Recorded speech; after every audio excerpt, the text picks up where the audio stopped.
In today's installment of Unpacked, My first professional corporate gig was around the time I was 11 years old. wow. I was that kind of guy that would like go into clubs singing everywhere and shit. What was the beginning of the end? We had a great run, and the music will live on forever. For now, a nice it's not check working. will override any vibe.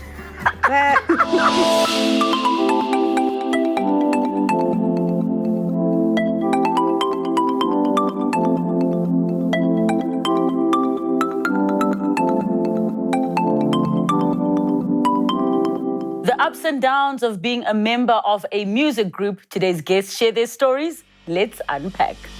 With a career spanning over 30 years, Ishmael Morabe has proved that he is South Africa's music's comeback kid. Not only has he made his mark as a solo artist, but he shared collective success in 3 groups, Prophets of the City, Scheme, and Jozi, respectively. It was in 2004 that we met Jacqui Carpede when her group Jamali became runners-up of television music competition Popstars. Having achieved major success as an ensemble, the group members then went solo, seeing Jacqui branch out not only as a solo artist, but also as an actress and voiceover artist. These 2 former group members are here to share their stories. Let's unpack. Welcome to the show, Jacqui. Thank you so much for joining us. Thanks for having me. Ishmizi, welcome. Thank you so much for coming through. Thank you for having me. All right, so Jacqui, for those that don't know, you were part of the group Jamali. Yes. And it almost is like a lifetime ago. Do you feel that way about it? Yeah, I feel like it's been like quite some time since the last time we performed together. But of course, we're still in the hearts of so many people. To this day, I still get an inbox. When are you guys getting back together? Like, I just read a tweet today. So, yeah, I guess. Because everybody, like even for me, as we're preparing in makeup and getting dressed, I was busy singing the songs. It's like, it's just so nostalgic. It is. Look, we had a great run, and the music will live on forever. Like I said, we're very lucky that we were part of something that was a phenomenon. Yes. And have music that is so timeless, and having young kids rediscover our music as well is also such a blessing to have. Ishmael, you've been a part of 3 groups. Wow. Yeah. Oh, busy. Oh, busy. Like, oh, more. I'm a group. You're the ultimate group. Yeah, I love that. Do you feel like those experiences feel like lifetimes ago? Yeah, no, they do. They definitely do. Because it's been a while. Because it's been a bit of a while, Yeah, but some of the people I'm still in touch with, and some I'm not. You know what I mean? Yeah, but it's the life. It's that life. Yeah, that life. So, Jacqui, let me start with you. Take me back to your individual journey as a singer before actually getting, joining a competition that then resulted in a group. I started very young. Like, I think my first professional corporate gig was around the time I was 11 years old. Wow. So I remember that paycheck like it was yesterday because I need it now. Yes. I earned more than both my parents put together. What? And I was like, okay, this could be something. Yeah. So I started very young in the industry, doing a lot of singing gigs. I went overseas. This was still way before I even was part of Jamali. Went overseas, went to perform at resorts and clubs, and I was just traveling. Were your parents actually managing your career at the time? Or who was the one that was taking care of you? I literally raised myself. My parents raised me like this. Okay, you do you, boo. Yeah. Not that they didn't care, of course. They were just, quite surprised and taken aback by having a child such as myself, because it's not something they'd never experienced before in their own lives, in their own childhood as well. But I was lucky enough to get a lot of opportunities where I could sing and travel the world until I came back to South Africa, and Jamali happened. Did you feel at the time, was it ever part of your ambition to want to be in a group because you had experienced the solo life? Actually, no. I think everybody would tell you that in hindsight, you're like, actually, I'm auditioning to be in a group, right? Yes. because opportunities were so far and few in South Africa at that time.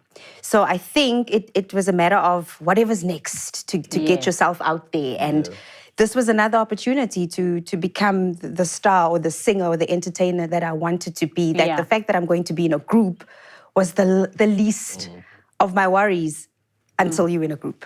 And then that unfolds as its own journey as well. Yeah. So just in terms of the group you were in, Prophets of the City, that was the first group you're in. Yeah. Did you go into the group thinking this is just a stepping stone, or you were like, I want to be in a group? Yeah.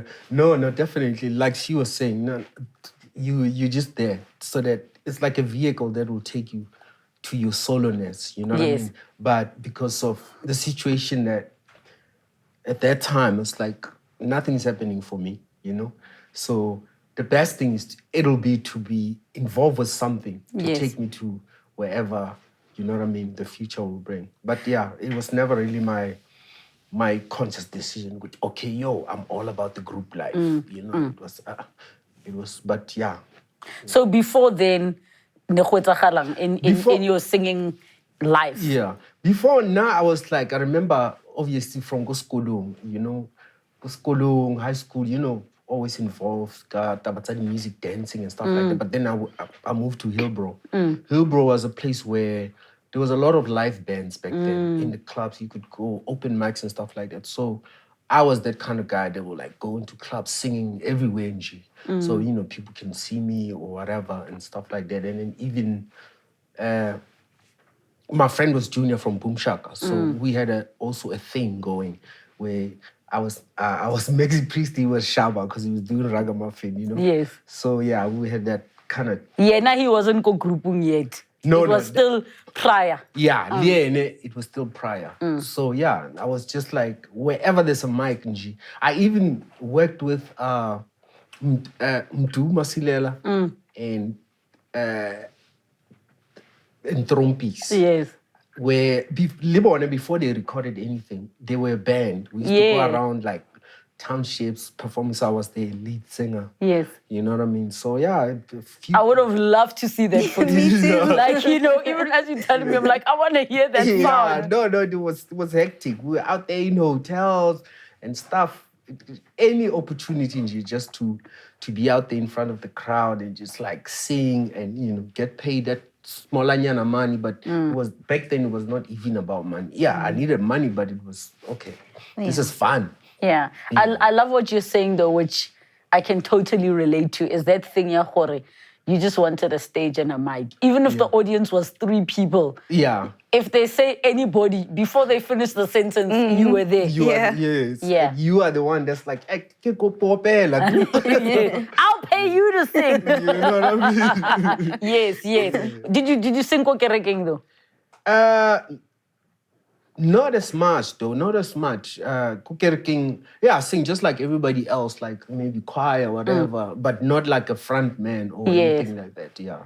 Is it because obviously us being such a religious country, us coming from, you know, the kind of black homes where church and gospel music or church music differ, it's so a big part of our lives. Many musicians will say, no, now I was always singing Kokerekeng. Yeah. No, for me, it was actually the other way around because Kohai Nelit Sheshebin. So I think. Who said a Shebin can't be a church on Sunday? That's what it turns into. You know? No, those things didn't mix back then, you know? Yes. Yeah, so yeah, no. So I think most of the music that I was motivated and inspired by was from Kumatahui. Yes, people who are just out to have a good time. Yeah. You know? Yeah. Was church a big influence for you at any point in your life? I mean, you being 11 and already out there. My church was a bit stiff, so it didn't allow for, you know, it wasn't a very charismatic church. You know, it was an Anglican church. You stand up, you sit down, you pray, you sing the hymn as it is, and but my grandmother, however, was singing in the choir. Yes. And I'd go to church with her and sit in the choir section with her all the time. And she taught me music and notes and, you know, helped develop my ear. Yes. So that's the influence I got from my granny being a choral singer. Yes. For that. Yes. Yeah, for that time. Yes. Yeah. All right. So Ish, talk to me about now your first group. How did that come about? Because I know from what you've shared now, Jorge, you just wanted an opportunity. Anywhere where they were saying there's a stage, it doesn't matter what that was packaged like, this is going to be your opportunity. How did that come together? Okay, well, there was a place in Europe called Razmataz. It was a club, big club, like popular club back in the days. So they had like Saturday matinees, do you know what I mean, where they'd have dancing competitions or rap competitions, stuff like that. So we happened to be there, be part of this competition. It was me, Junior. I think also Oskido was also there. He was part of. He won the rap competition. But then the Prophets of the City guys happened to be in town that afternoon. So Ramon saw me and Junior dancing and just doing our thing, and then he went and told Lance, "Yo, the two guys that are interesting that I think we should make them part of Prophets of the City." And then obviously a couple of days later, we bumped into them going to a club. It was called Pink Cadillac. And then they were like, yo, they were all there. They were like, yo, guys, we just lost 2 members. Would you like to join us? You know, me and Junior. And we were like, yo, dude, are you even serious? We were in there. That's how we joined Prophets of the City. Were you fans of the group prior to joining? Yeah, prior I was, because Prophets of the City back then was the only South African group that we knew about. Yeah, most was international, probably, but yeah, everybody knew Prophets of the City, you know. So yeah, we were like, what? It was an honor for us. We were really happy. So you joined, and then what happened next? And then we joined, and then funny enough, 2 weeks after that, we were already on tour. They were busy with a tour in Northwest called, it was an anti-drug tour thing sponsored by Vaseline or something like that. And then, yeah, we were all over the place, performing in schools. Yeah, mostly schools, high schools, in universities, there and there, in the beginning. But then a few months after that, we started going overseas. Yeah, we lived in London, so we were performing all over, just Europe, Germany, France, Amsterdam. I think what's so crazy is how, you know, the whole concept of being abroad as a Black person is still such a big deal. Yeah. Definitely, yeah. Especially for artists. But now it's almost like artists from your era back then, overseas happened just all the time. TKZ were overseas, Bongo Muffin were, like everybody was just overseas. But now it's not that type of a story. Why do you think that is? Yo, I don't know. I think, I'd be lying. I think it's because it was different. Now, things are starting to merge and be more the same. Oh, you mean the sound? The sounds, the looks. I got you. Everybody's the same-ish. Like, okay. I think also now it's easier for people to Africanize and, you know, for a Beyonce to pick bits of certain sounds or whoever. Exactly. Back then, because the world was so separate with the lack of internet and access to internet. So discovering something new and a different sound was like, wow, okay, we want to hear what this is all about. Yeah, that's true because, like now, I mean, why would they go get another rapper if they have rappers, you know, themselves? Yeah. Do you understand? That's why, like if I'm right, like it's like they want something different. They want something unique. Yes. Yeah. And obviously now everybody's watching things on YouTube, online. You can get access to it. You don't need to fly in a whole group. Yeah. So would you, or let me ask the question like this. At what point did it stop being nice and fun? Because at some point it's about business. You mean the Prophets of the City, like you touring now, Nandi. Yeah, I think with Prophets of the City, for me, it was not even a matter of like, okay, we're no longer together. It just things started drifting. You know what I mean? I started doing more my solo vibes where, you know, some of the tracks were starting to blow up. So the attention was kind of like... So, no Sinzeng group. Not no. You know, they always say, oh, you're the one. They're always looking for the member who broke the group up. Not even Hoisenya. It's just not Hoisenya. It's just like people start doing their other things. Yeah. Which is understandable, you know. Yeah. I mean, I went into my solo. D's there, you know. He's doing his thing also, you know. Ramon is out there doing his thing, you know. Yeah. So it's not a matter for we broke up or anything like that. It's just life. Happens. Yeah.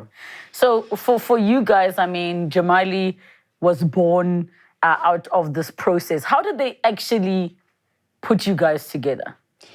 It had a lot to do with what international pop groups also looked like. Yes. Remember, it's not like we're making something that doesn't exist. Yes. You know, we come from a Spice Girls era, there's Destiny's Child and all those groups. So it had a lot to do with, you know, sounding good together, looking good together. Those are the main things, I guess. So they basically followed that whole boy band, girl group era formula. That's what it was. Of what they wanted, girls who could move or ladies that could move together, blend their voices and that kind of thing. That's pretty much it. That's how they put us together.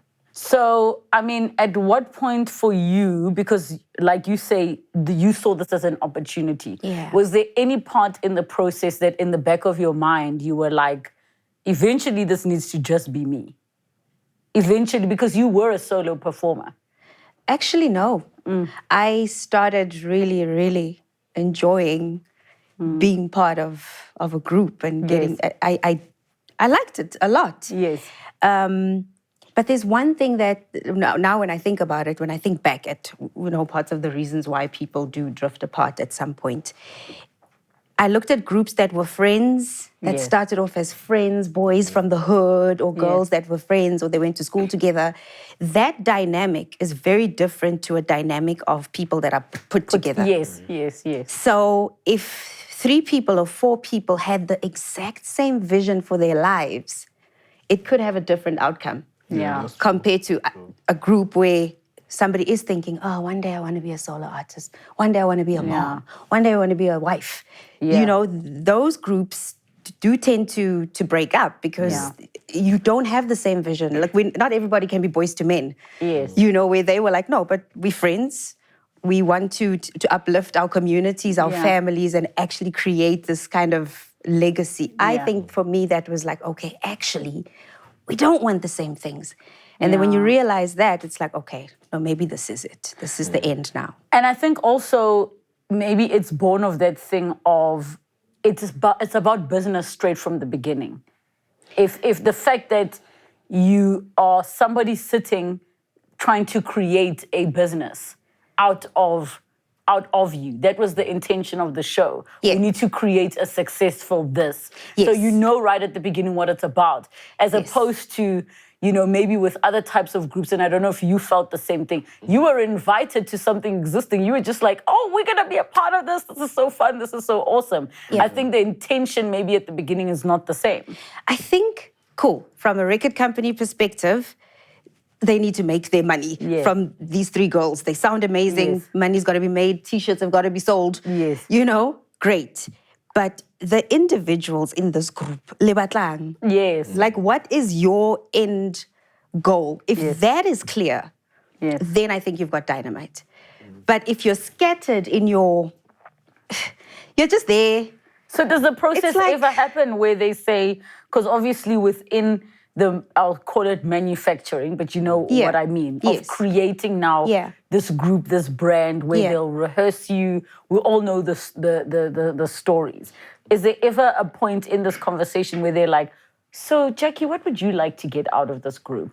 What would you like to achieve? What are your personal ambitions within this process? You know what? When I think about it, it was a TV show as well. It's a lot happening. Yes. It's a TV show. You're smiling and you're happy. You're so happy you've just become famous overnight. It's great. Yes. But like I said, those questions that you're asking, they didn't happen in the beginning. So there was no bond built, commitment. To say, when we turn 30, each want to be, we all want to be millionairesses, you know, like those things are things that were actually important, and I don't think they happen when a group is manufactured. Because remember, when you're friends, it's different. You have these conversations, but you know. You also have an instinct as to what your members are like outside of that situation. Yeah. No, I think also, but also as if you start off as friends as well, down the line, there's just matata. Yeah, matata. You know, things like you know, and then that one is getting more attention than that one, and then that one is not feeling too lekker about it. That too. You understand what I'm saying? And you know, things. I mean, for an example, in my case, Scheme. We started out as friends. It was a friend. I'm not saying we're not friends anymore, but you know, down the line. Tell us that story while we're there now, because Scheme was the second group you were in. That you now, Prophets of the City happened, everybody started pursuing their own thing, so it became less of a priority. You started doing your solo thing that was picking up. So how did Scheme then come about? Well, Scheme, we were friends. Three of us, we were all from Rustenburg. We knew each other even during the school days. Yeah. You know, but now we're in Joburg, you know. And, you know, two of us, we live together and stuff like that. So we like DJing around places. Like in Yovo, we're DJs. We like, you know, messing around with a mic now and again. And when I come back from overseas, you know, it's, you know, we're a clique. We like that. And then one day we were just like jamming, and then Vava's Day came out, you know, which was, and then record company was like, yeah, let's release this. And it blew up, you know? Yeah.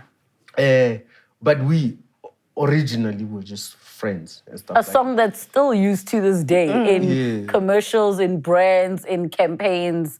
That Vava's J, where were you when this happened? And this So Scheme was like a friend, hence even the name Scheme. Scheme means, you know, it's a clique. Yes. Yeah, but I mean, as so, kwena kapo since group. No.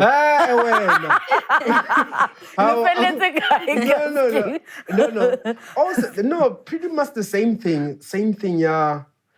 You know, obviously, one is gonna get. Because now you must remember, I was already in my solo thing. You know what I mean? So. And you were the lead and the front man. Yeah, but it was not written where now you're gonna be the leader. It just happened. You know, like the whatever. Maybe it's because people knew already. Okay, this one, wabina. Yes. And then babang ba, they hadn't done anything before in terms of like, you know, mic wise. So. Kabache, whatever the leader. But then, in my heart, there was that, I'm a solo artist. Yeah. Do you understand what I'm saying? Yeah, we're having fun here. But wait, so in that conversation, would you say then that, because for you were a solo artist from the start, you enjoyed being on the mic by yourself. Yes, there are pros and cons to being in a group, but that was your thing. Then do you think Scheme was almost like the accident that just continued too long? As in, like, we just happened to make a hit song and then now we were... Actually, the truth is, I not like an accident, but something like that. Whereby it was not like, it's this major, you know, plan we're going to be, you know? Yeah, it just happened that we were messing around and then something good came out of it. And then we started taking it seriously. It's like we didn't take it serious before. Yeah. But when it happened, we started like, okay, we group now. Yeah. And then we started learning things of like how to be a group. And So, I think Scheme kind of like went like that. So how did it formally end? Did you guys just drift apart? Yeah, you can say that. We pretty much just drifted apart and... you know, when one member's out there doing his thing, obviously there's going to be like, he won't have much time. He will put himself like out there like, this is important. Yeah. And if I have time, then I will attend the group. Yes. And also that makes other members feel like, what's king? You know what I mean? Might as well and talk. Yeah. Yes, you understand what I'm saying? And I think groups are not meant to last, really. Because... I agree and disagree. I'll tell you Tell me what you mean. No, they're not meant to last because they're not meant to last And at the same time, they don't really break up. There's always that gap. You can go for years without if somebody comes with a nice check, hey, ki batla group e tlo perform, the group will happen, right? You know what I mean? So it's really like they break up, but they never last, but they don't really break up. What do you think, Jacqui? You have your own thoughts. I think it's just a decision, hey? I think it boils down to what you all wanted initially. Honestly, I maintain that I feel like if you want something to last, you actually do make it work. Yeah. And also, you just don't want to anymore because you have to always look out for number one. And if it's not nice going to work as a group anymore, don't come. Yeah. If you don't get excited about it, if you don't look forward to it, when things like that start to change, then unfortunately that's not where you need to be anymore, because we're going to feel it. And a group is about energy. Yeah. It's you can never lie to your audience. Like when we're arguing or fighting, somebody in the audience will be like, what's going on? Why only It's like it's true. It the happens. The synergy's not there. But if you're just not feeling it anymore, it's like a relationship. You know, you can still love each other, but for now, a nice check will override any vibe. That's you. So let me ask. But I agree with you. Let me ask then. I mean, are there dynamics in a group that are unique to being in an all-female group versus all-male group? Because I think that there's a different type of competition that women are set up when they're in a group situation. You guys were not friends. So the expectation is, there must be these girls that are in the mirror together, laughing, putting makeup on together. Yeah.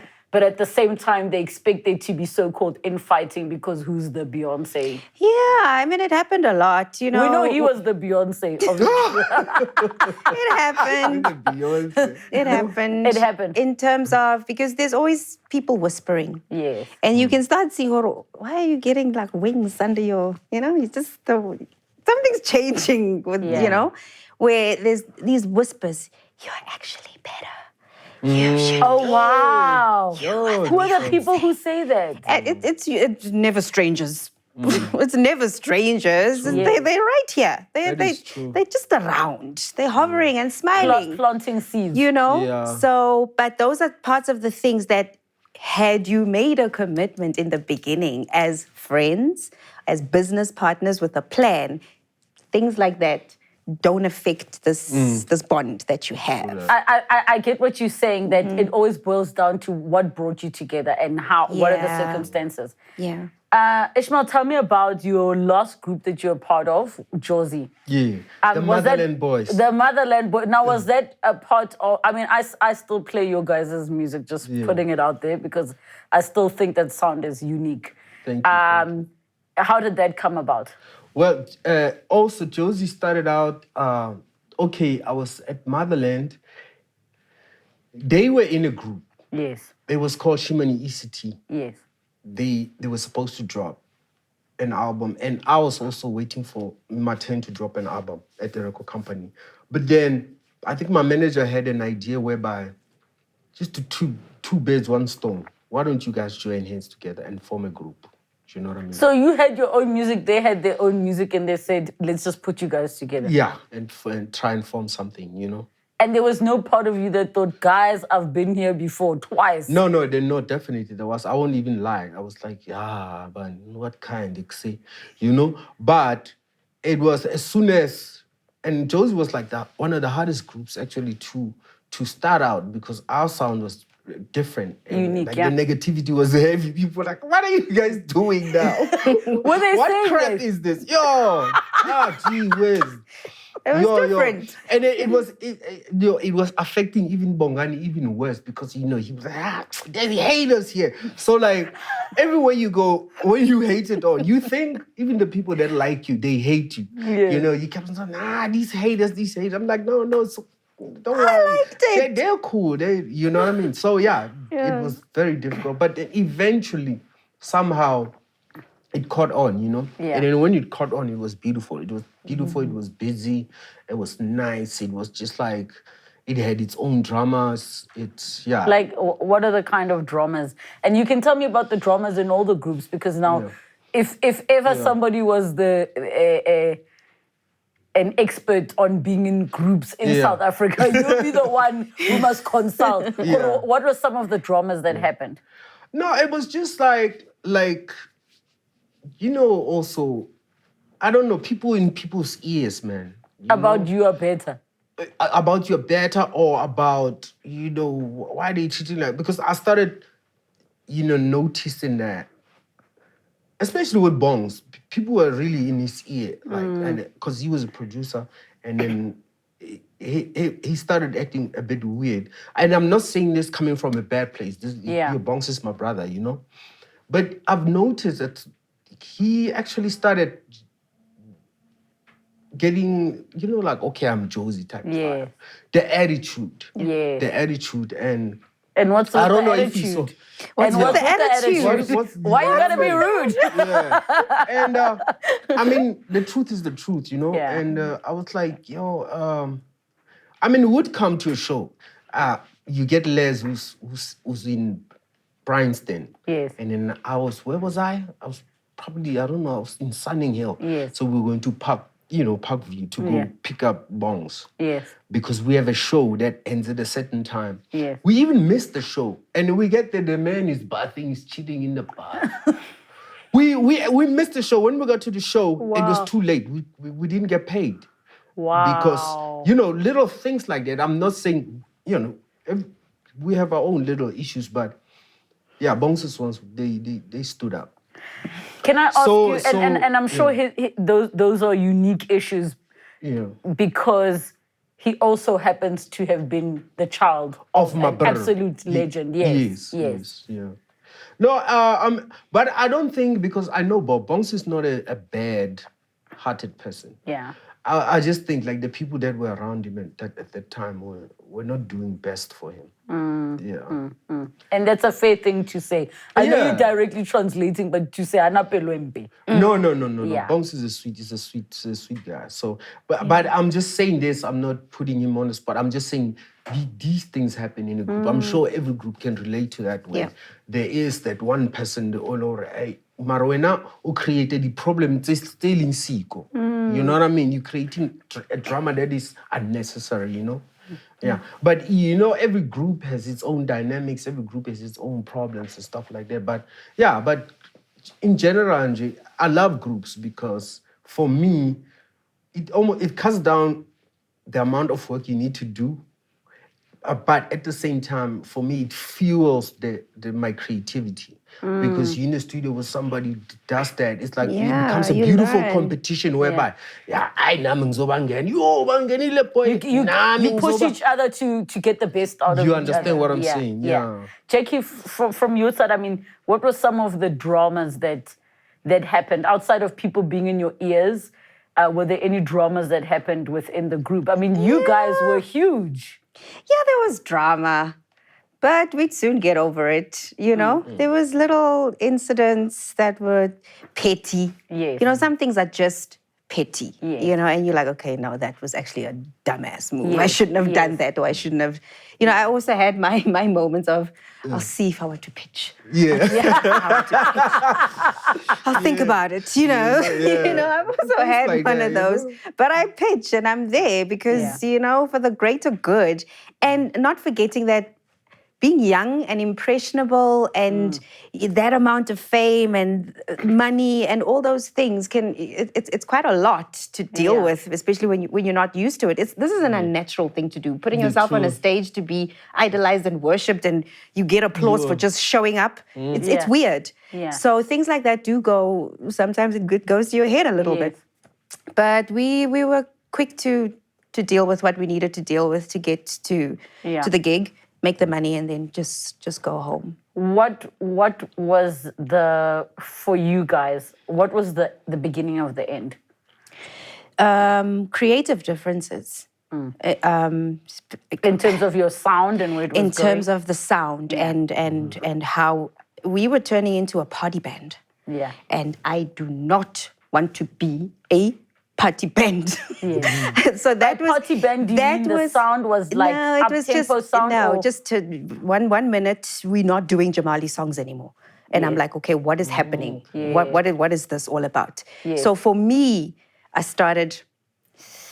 Yeah, I don't think it wasn't for you anymore. It wasn't for me anymore. When I have to go on stage and start singing other people's music, and I'm Jacqui from Jamali. While you have your own. While you have your own 4 albums. Also now doing cover songs. Yeah, at certain events. That was the one thing that to be honest, and they will tell you, the 2 ladies will tell you, if you ever run into them, Jacqui didn't like that ish. She did not like, don't tell her to learn Rihanna's song 2 nights before, because it's almost like I was you were disarming me, you were taking away my talent, and now I have to be something else. I don't know if it makes sense. Like, I like being Jacqui. I like being the lively entertainer, wild kid, jump up and down, almost staging. But don't turn me into something I'm not. And even the money's just stopped being worth it then. It's just like, nah. That was the biggest thing for me personally. Yes. No, and that makes sense because it probably kills a certain part of your own individuality. I didn't like it. And identity. I still don't. And I was starting to die inside a little bit. I was starting to turn into like, who is that? I couldn't look at myself in the mirror like, fake actually. You're fake, you're a fraud. And it stopped making me happy. In terms of Josie, did you guys ever find yourselves just completely disagreeing on direction and creativity? Especially if one of the members is a producer. Yeah.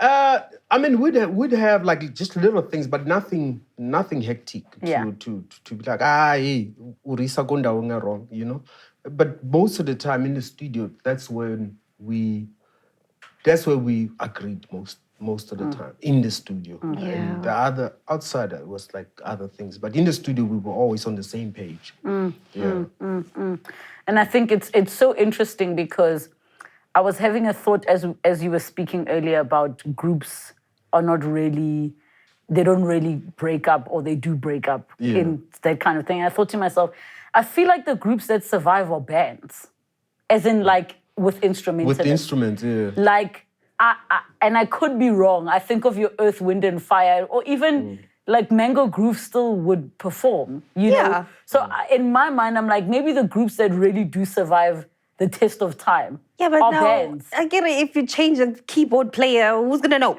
Yes, that's what I was going to say. But if you change Ishmael, you're going to know, I think that's what it is. Actually, that's why. No, Destiny's Child did change members. Yeah, but it happened. You know what? It got better. Some things work out for the better. You know what I mean? But it's uncomfortable yet then, because people are always, Marwena, I swear.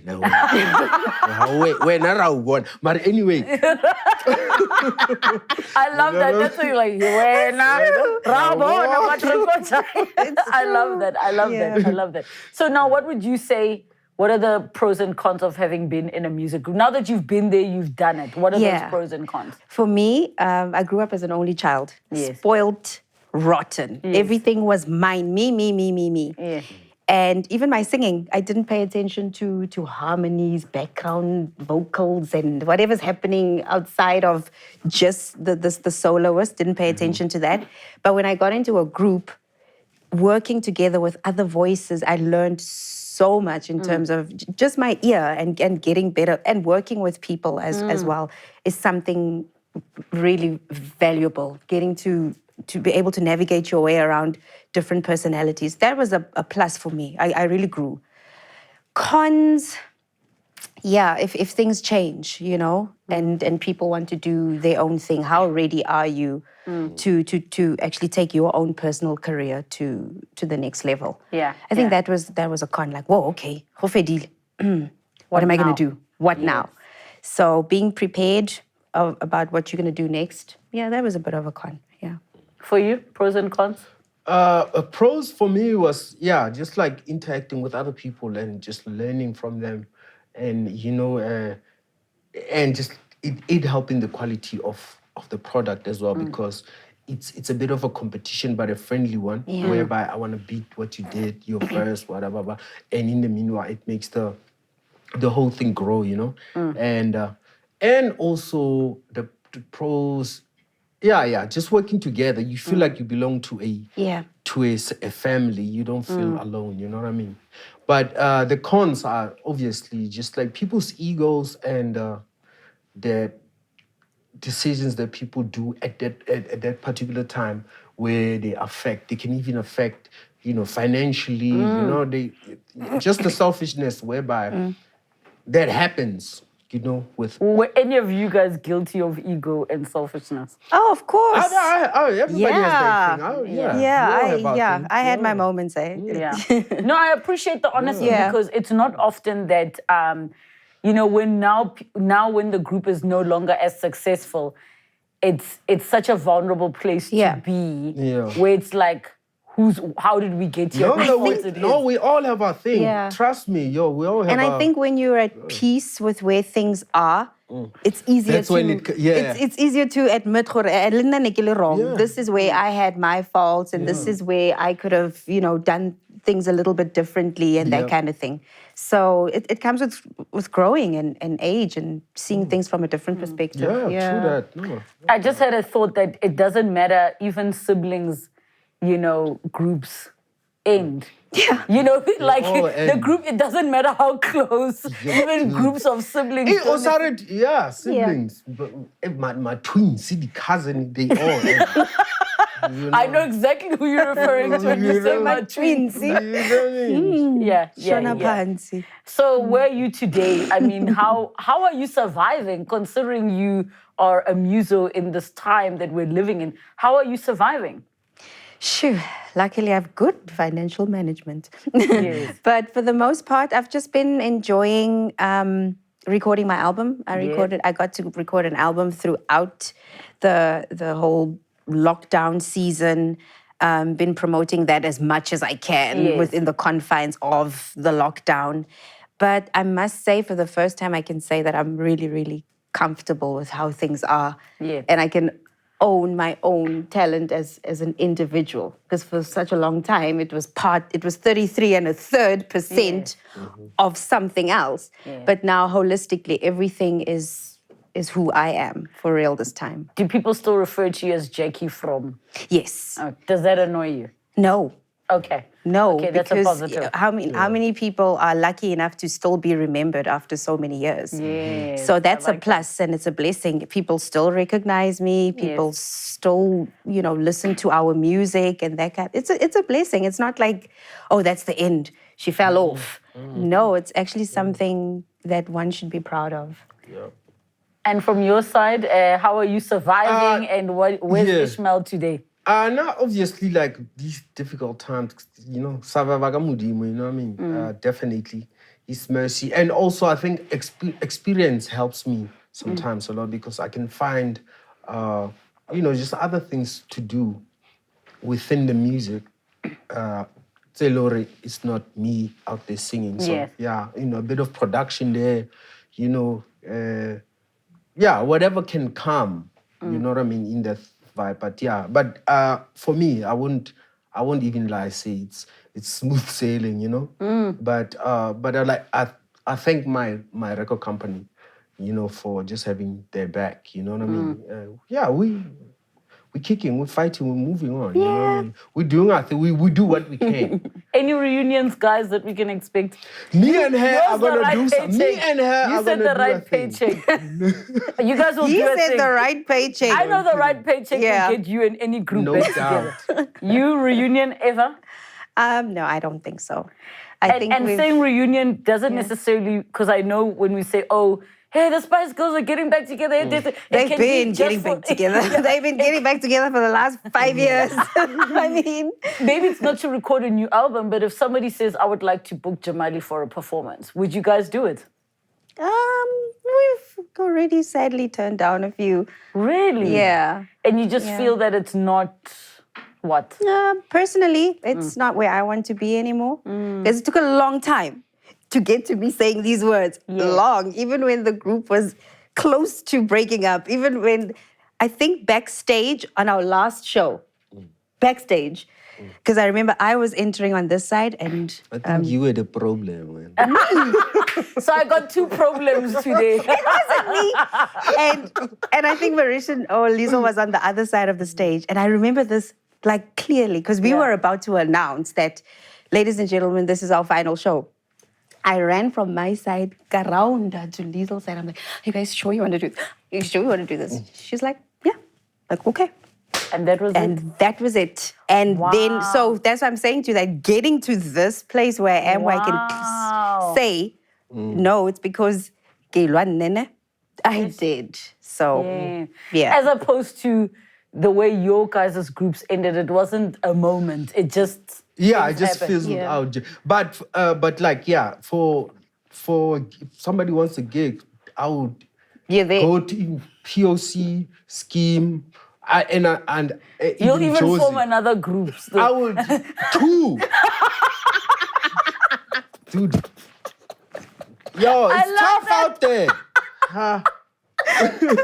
So Ishmael is available to form a group. And have a choir backing those two groups. I love your honesty. Oh, gosh. Okay, yeah. I love that. But look, I respect the honesty. There are young people that are watching that are sitting with their friends trying to form a group or deciding to form a group. There are young people that are watching that are like, maybe I mustn't wait to be a solo artist. Maybe I must take the opportunity to be in a group and use that as a launching pad. Yeah. What are the final words that you would want to share with viewers, young people, that you think they should know? Firstly, they need to download my album. It's important that you download my album so that you can get all this expertise and knowledge, that I possess. It's called Don't Let Go. Anyway, it's a good launching pad. It's a great stepping stone. It builds your confidence. You learn and you get better with working with other creatives in your own space as opposed to just being on your own because you just think you're great on your own. Yes. But when you work with other people, you get, positive criticism as well. Try it this way, do it this way. Yeah. That's something that actually goes a long way in your solo career moving forward. Yeah, I like that. Yeah. Final words from your side, other than the fact that you're available to join at the wedding. No, I'm saying like, yo, man, I think one thing we forget, especially I'm talking to that kid that wants to, be in the music industry, is music is not that complicated. Have fun. Go in, have fun, enjoy yourself. Yeah. You know what I mean? That's it. Enjoy yourself, make money. This is your how manyth year in the biz? You've been in the biz. Yeah, it's like 30 plus. Yeah. That's pretty good. Shem, if anything, can I give you your flowers? O sa le teng. Wait, King. Ke kopa go fa di tulip di rose mablomo ao. O sa le teng. To the both of you, absolutely. Thank you. Love and respect your bodies of work and what you've been able to create. Those groups, all of them would never have been possible without you. And I know Khore will continue to celebrate your music and enjoy it. I'll still be playing your sounds. Make sure you keep them online and respect, man, to all that you do. Thank you so much for both coming through. Thank you for having us, man. It's been awesome. To all the members, the group members that are not here, shout out to all of you. That's what I want to say for today's episode. POC, Prophets of the City, Scheme, Josie, and of course, Jamali, man. This is part of pure South African musical royal history. Thank you so much for joining us. Join in on the conversations online, #Unpacked with Relebogile. Have a good night. Next time on Unpacked. And at times, are only depressed. Did you find yourself having suicidal thoughts? How would you describe that feeling?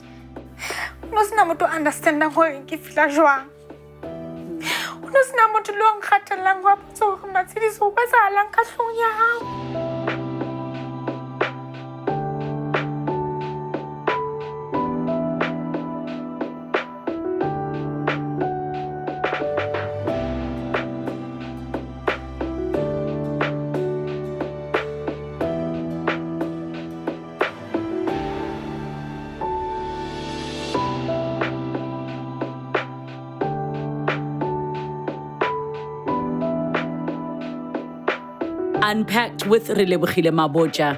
New episodes weekdays at 5:30 p.m. on my YouTube channel. Don't forget to subscribe. Television edited broadcasts weekdays at 5 p.m. Open up to S3.